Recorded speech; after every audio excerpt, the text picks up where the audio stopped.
the end for Oliver to answer. So without further ado, Oliver. Yeah, thanks a lot for introducing me. You're welcome. I'm really pleased that you come and take the time for my presentation. I'm talking about building automotive solutions with safe and systems engineering. I'm working as an agile coach and a trainer at the Volkswagen Group, and there's a daughter company, Carriot, and we're talking about that a little bit more in detail. And I'm talking about the challenges and also possible solutions if you have same problem with cyber-physical systems. Now let's have a quick poll. Who comes from the automotive field? Please, hands up. Okay, there are a couple. And who comes from the system engineering field? Okay, there are a couple. That will be interesting. And I assume the rest is from safe. All right, good. Let's start. Yeah, that's me. Let's skip that for the time being. I would like to give you a little bit context. So as I said, I have trained around 800, 900 people at the Volkswagen Group. I'm myself all from NTT Data. And I've trained the company Carriot. And Carriot is a company where all the software engineers and software developers have been pulled together from the different brands like Audi, Porsche, etc. And they have formed that company 3 years ago.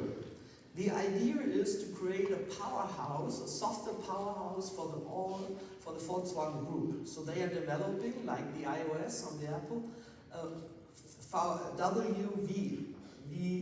WVOS. So that's an operating system for the cars. They're developing some autonomous driving. So all the things they are developing are all for cars for the Volkswagen Group. Now, when you look at the company, they are targeted to become about 10,000 people, and they have at the moment about 80 solution trains and 400 arts on their sites, and they are growing and growing and growing. And the ideal thing is that they have started with safe from the beginning. So the CIO has decided to go for safe from the beginning, and they are running through national transformation the last 3 years. Now, when I started at Carriot as a role as a safe transformation engineer or safe transformation architect, I was confronted with the left side here. You see the systems engineering part. A lot of terminology like homologation, traceability, safety, ASPICE, and those couple of things. So I was wondering, what is that? And I had to learn a lot about systems engineering. Because systems engineering by itself has 3 major advantages. One is manage the complexity of systems, increase quality, and reduce risk and costs. So when you buy cyber physical systems, when you build those ones, then you have really complex things. And if you have a car, you have electronics, mechanics, cloud infrastructure, whatever. On the right side, you see of course, the advantage benefits of safe. I don't want to talk about that later on. And I have structured my agenda in different areas where I see those are the connections and the challenges which we have to think of when we combine those two worlds. First is the V model. You know all the V model in the systems engineering. Then there is this model-based systems engineering approach, which is also very valid. Then you have a product creation or development process where the automotive industry is very traditional. And then the thing organized around value. That is something which might be a little bit different. And last but not least, the next step is dynamic organizational scaling, which you have learned a little bit if you have been in the presentation of Wolfgang brought to work. But let's start with the good old V model. Who knows those V model? Are you? Yeah. This is the good old V model. Yeah? And the question I get often asked, do we need this V model anymore? Do we need systems engineering in an agile world? What do you think? Yes. Yes or no? Who is for yes? Hands up. Okay, so we have to deal with it. So the question is how we do that. we need to have a different perspective on that. And systems engineering is always thought as a process approach. I go into a company, then they say, okay, hey, we have phase one, we do some planning, then we do designing, then we have an implementation phase, etc. So we have all those 5 phases on top, and we go through this V model with those phases for each system. That's the typical thinking when I talk to the system engineering people. And by the way, we at Entity Data, we have also systems engineering department, and when I talk to them, we have really heavy discussions. Now, when you look in an automotive world and you look at a different thing, you should think about a natural taxonomy of systems when you use systems engineering. So how can this system broken down? Like bicycle has something like a battery, or you have an engine, you have a braking system, etc.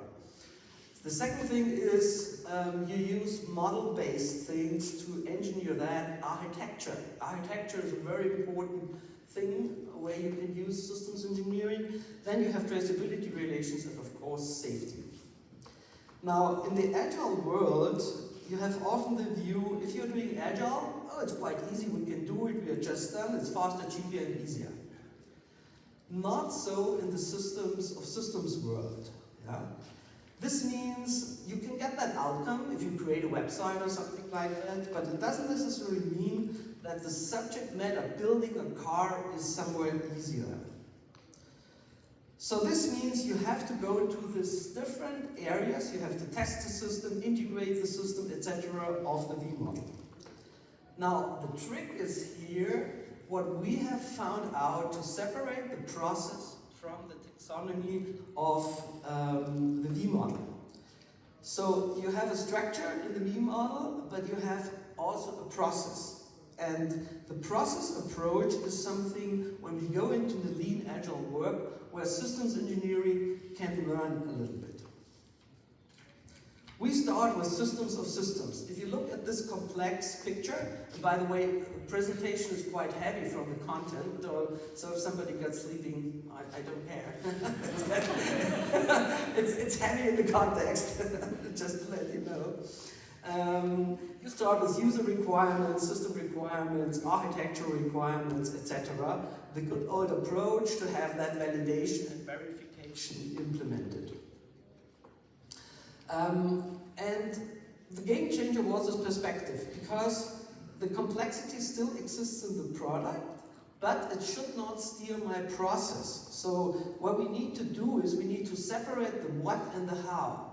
So the lean agile world can learn from systems engineering to create a good system architecture, to bring in traceability or model-based systems engineering, and the systems engineering guy can learn what takes about working in iterations, fast feedback, fast flow, optimizing for cross-functional teams. So that's very interesting.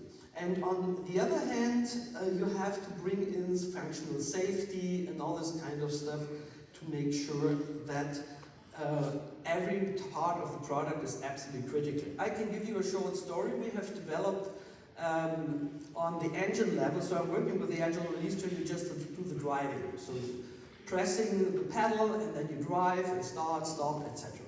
All the software is ready, but they don't have got the safety confirmation from the regulations because they have not created any specification. They have just created agile coding, and now they are not allowed to go out on the streets, which delays them by 1 year project. So the SOP, start of production, is about 1 year. And that's quite critical.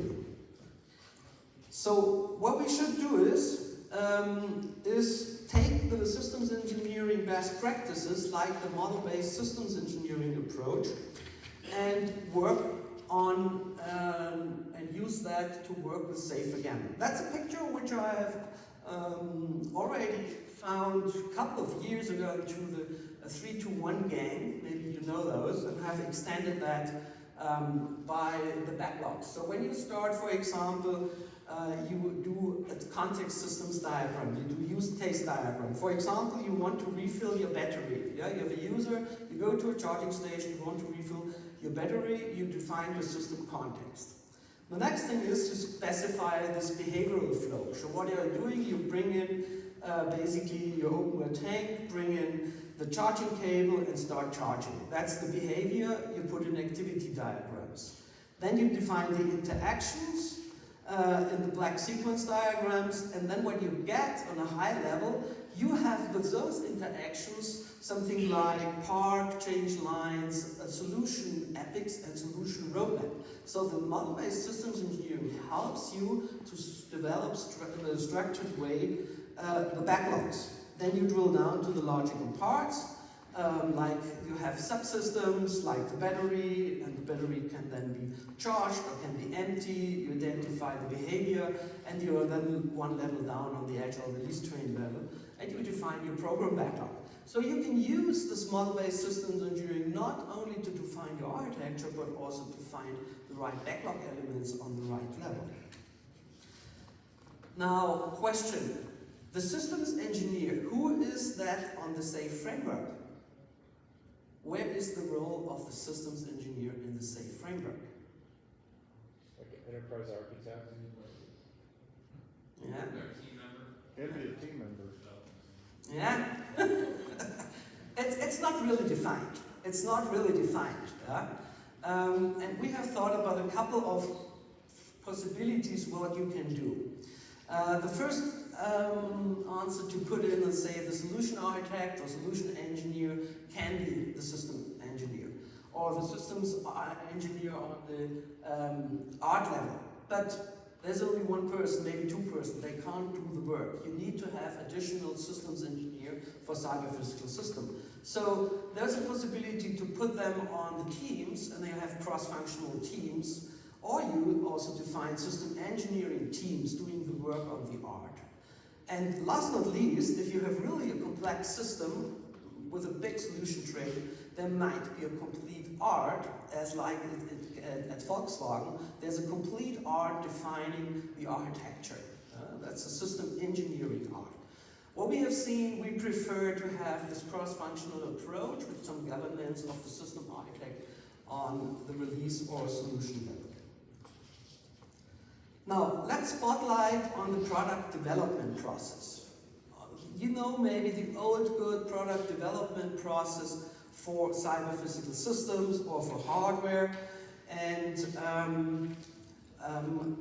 at Carrier or at Volkswagen, they followed this and say, we need a product development process. So we call it PMT, process with methods and tools, who basically provide all the tool specifications necessary to develop a car. And there are different release trains like access management to access a car, energy management, etc. who use those solutions. What do you think, how work that out? Lots of dependencies. Sorry? Endless amount of dependencies. Yeah, endless amount of dependencies. And this centralized approach does not fit the different arts, because every art had a different development process. So we cannot recommend if you do that. Better is to iteratively develop it, which means that we can recommend that you start with a systems team on every art, you create the CI/CD pipeline, and then you will find synergy effects, and then you create maybe a CI/CD pipeline for the whole solution, and you combine that together. Yeah? Because you lose so much flow and so much speed, and that's a big problem. Yeah.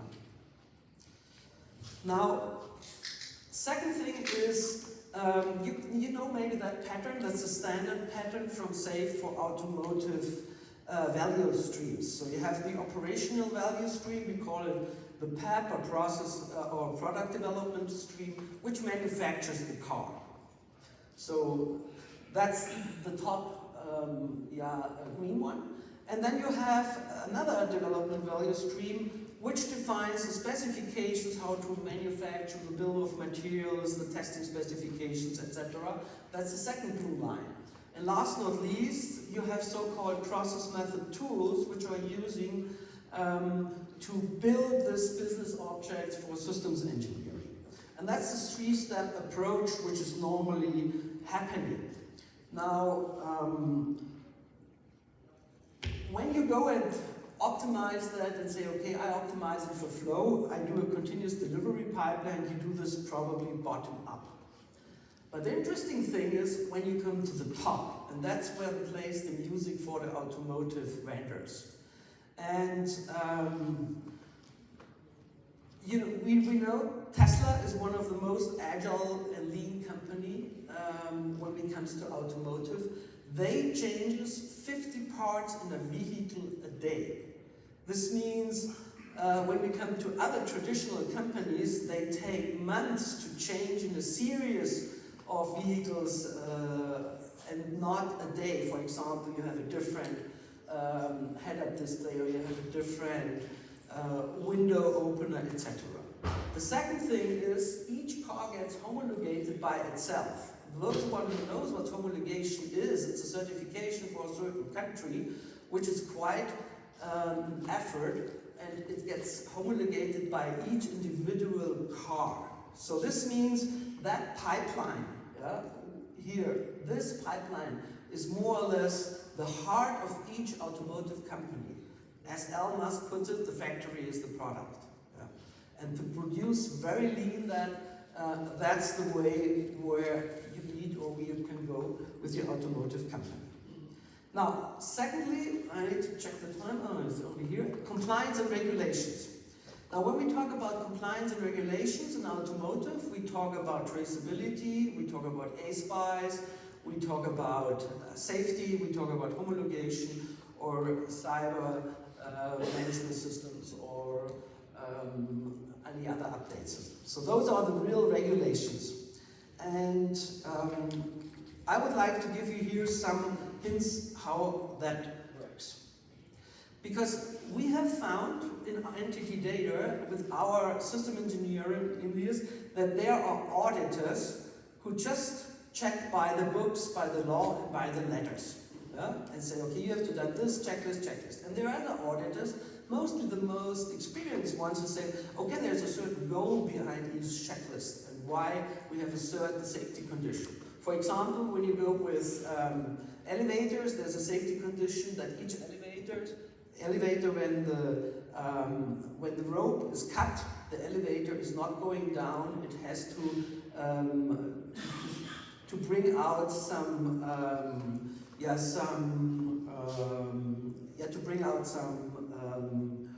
stables in order that it gets stuck.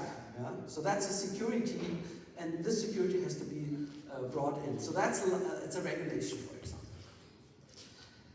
Good. Let's have a look on this iterative way. Planning. Planning is an easy thing. An auditor comes in, there's a plan, okay, says this is the plan, we follow the plan, we do waterfall, and it's a batch size of 1. It's getting different when we have the batch size going down, because if you have a plan and a batch size of very small increments and you do rolling wave planning, then basically you have to do iterative compliance.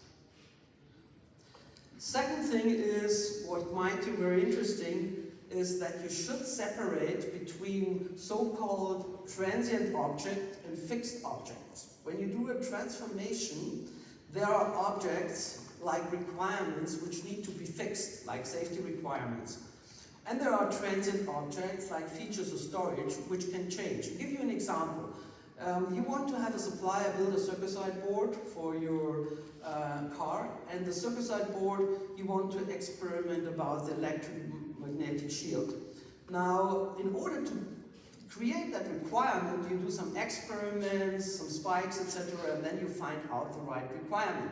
And this requirement is fixed. You give it to the supplier, and the supplier has exactly fulfilled that requirement. So requirement is a fixed size object, but for all the stories and the features, the development process, how you come there, this is not fixed. And I have seen a lot of people putting feature freezes, stories, and features into a certain configuration management, version control, and all this type of things, which makes very slow.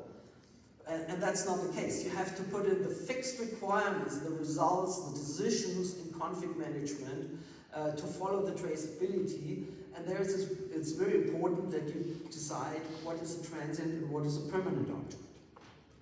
And last but not least, I think that's nothing. Actually, you have to have different compliance added to your definition of done on different levels. For example, here for safety, you have safety requirements or you have a safety concept, which need to be checked and as much as automated as possible because of the iterative way. So when you come down, there are only a couple of rules we need to follow. First of all, implement regular test lists as an automated test, incremental compliance, create flow with transient and permanent objects, and then implement lean agile process with fulfilling multiple standards. I come to that later, and then focus on the definition of done.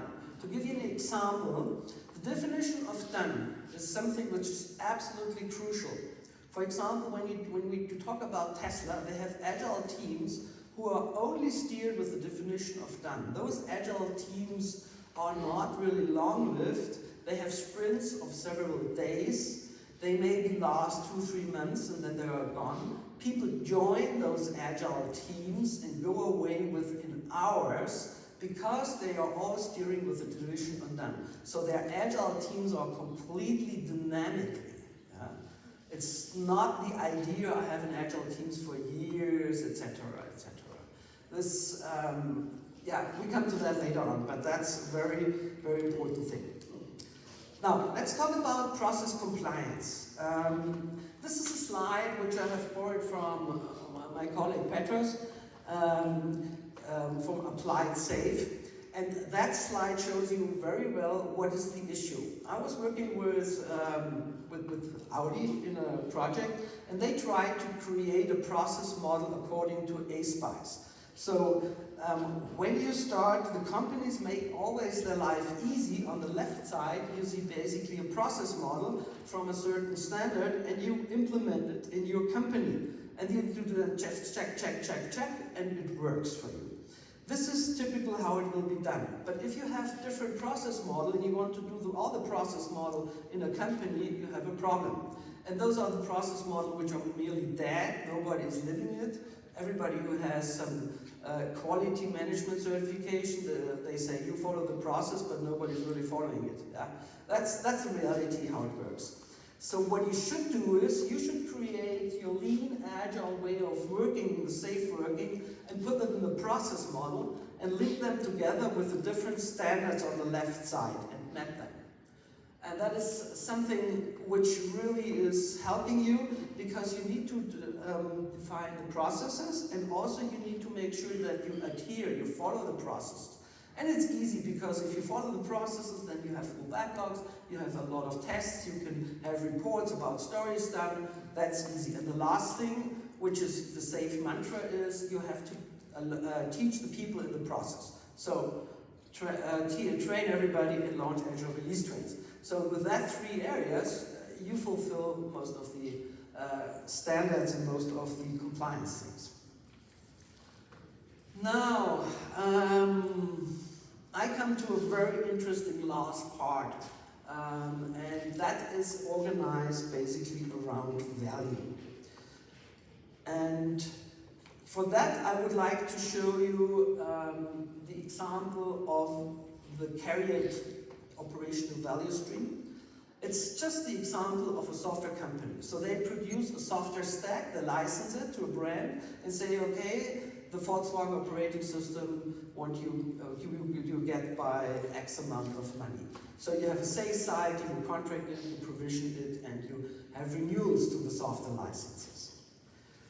Now, the interesting part is you need to build a tech stack which consists of a lot of systems and software, controller for operating system, you have the backend cloud and all this kind of thing. How you structure that in value stream. And Harry was helping me have a good presentation made of how to create, operate, or development value streams in cyber-physical systems. And what we found out, this typical value stream and art identification workshop is not really hitting the nail. So what's better is, and what we recommend is you identify your future state architecture in order to get a development value stream organization. And from that, you also identify some common delivery pipelines. We call it process methods and tools. And you consider external suppliers. Those are the main parts when you want to know how this network is in there. So assume you have those 80 development value streams consisting of multiple arts. That is a really complex organization.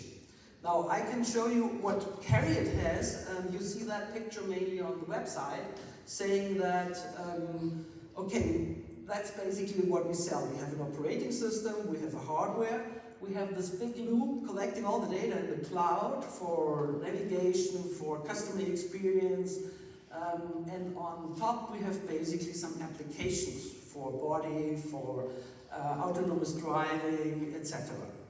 So that's the idea of the product. Now they came up with an idea and say, okay, we take different stream-aligned value streams, we take some platform value streams, and that's it. Now, it isn't so simple as it looks like because you have an architecture. The question is, what is between, or what is around this green area? How they come to those development value streams. And there, you know, maybe Conways Law, which is saying an organization that designs a system will produce the designs whose structures a copy of the organization's collaborative structure. In other words, existing organizational structure builds existing system. So if you have a hierarchical organization, you get a hierarchical system. If you have an organization between hardware and software, you get a hardware and you get a software system. So your existing social structure builds a certain architecture. So if you want to have a new architecture, maybe cloud architecture or whatever, you need to change your organization and build some future social networks. And we call that the reverse Conway maneuver.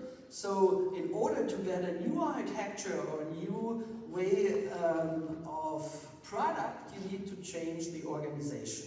Not the line organization, but just the value streams and teams, etc., how they work together. Now the question is how we come to this future architecture.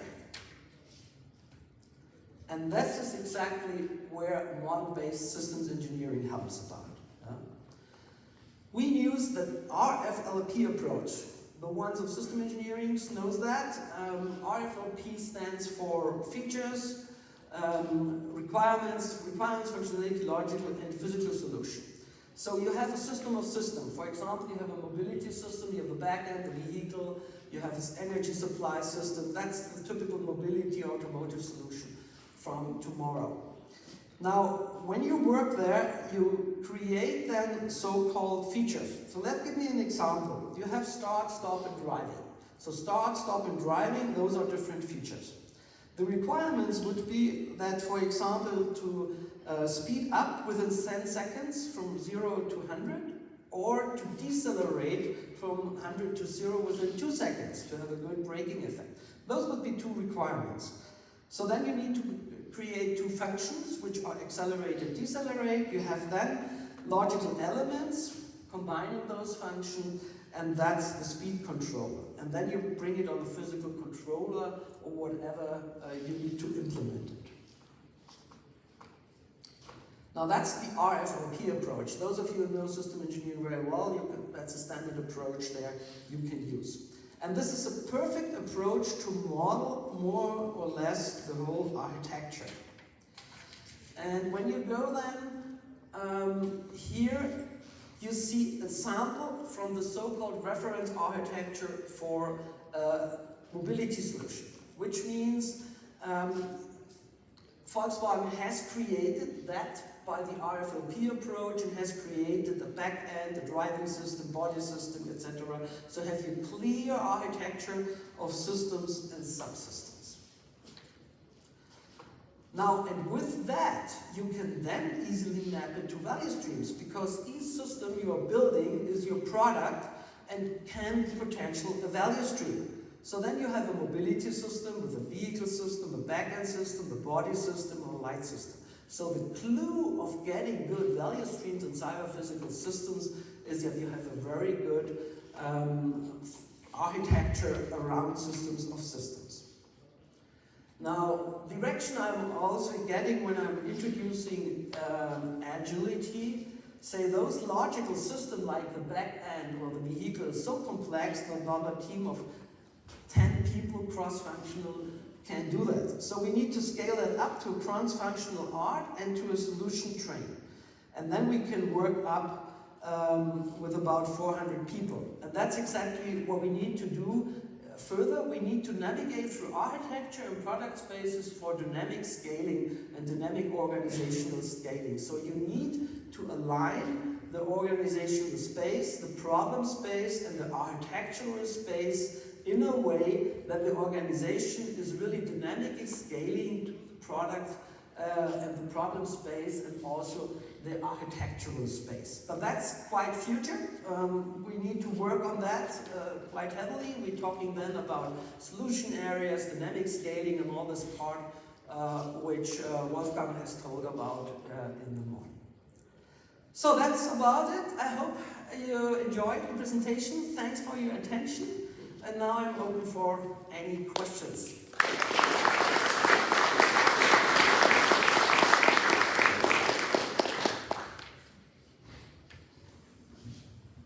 Okay, Marie's going to bring up a question for us. We'll start with this one. VW has complex systems which might cause a pursuit of perfection. How did you help your engineers let go of suboptimal options as part of a continuous learning cycle? Oh, okay. It's good to read it again. So you say for this complex system, which might go to pursuit of perfection. How did you help your engineers let go of suboptimal solutions as part of the continuous learning cycle? Okay. I mean, first of all, I know this type of engineer having a perfection. Yeah? And in a car, certain things need to be somehow perfect. But we are working in an agile architecture. So nothing needs to be upfront design at the beginning. Yeah? And that's the point that we need to explain them. You not need to model out everything in advance. You start in a certain area. But that certain area should be, as an MVP, also be possible to go out to the market and prove any hypothesis. So I don't know who had that question. There is no link. Does this answer your question? Okay. Give it a shot. All right. In system controls, there's nothing to see. How do you do component demos?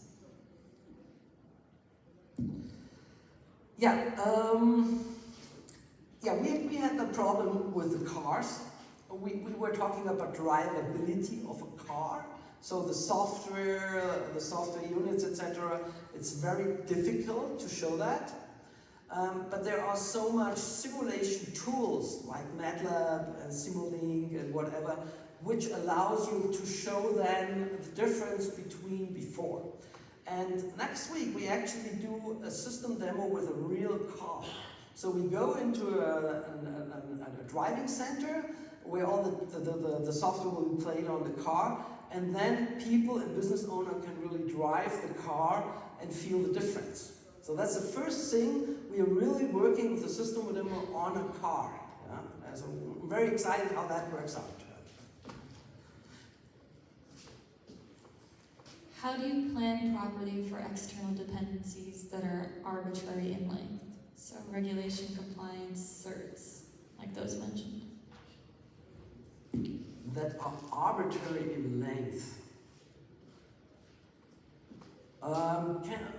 Who had that question? Can I get more understanding? What do you mean with arbitrary in length? The amount of time it takes to achieve it. So how do you plan for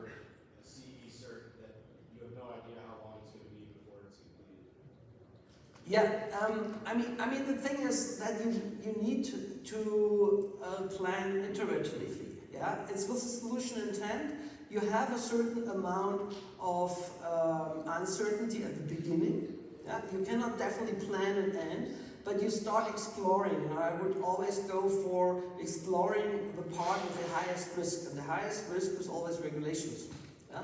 So then you start exploring those things and get more into the details, and then find a plan and know what you are doing there. Yeah? For example, for the Siemens healthcare computer tomograph, they have started implementing the regulations for safety, patient safety, etc. at the beginning, before they have ever started putting in any functionality in there. So there were 3 or 4 PIs just fulfilling the regulations. Does this answer your question? 1 year delay due to no SE. Why not just use executable specifications that evolve with the product? 1 year delay due to no SE. Can I get more information about that question? What is meant with 1 year no? You mentioned a 1 year delay because you didn't have the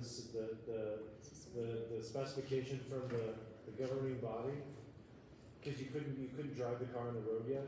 Maybe that's what it is. Yeah. Okay, we couldn't drive the car because we skipped the specification phase.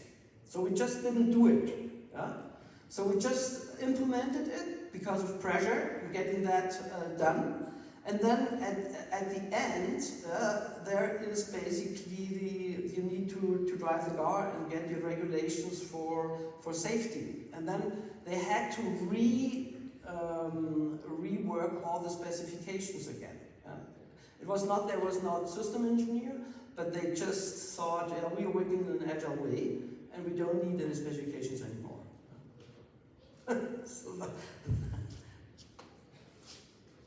Does this answer your question? It wasn't my question, I was just guessing. Okay. But I think you did a great job. All right, that's all the questions we have. Thank you so much, Oliver. Thank you very much. Thank you, everyone.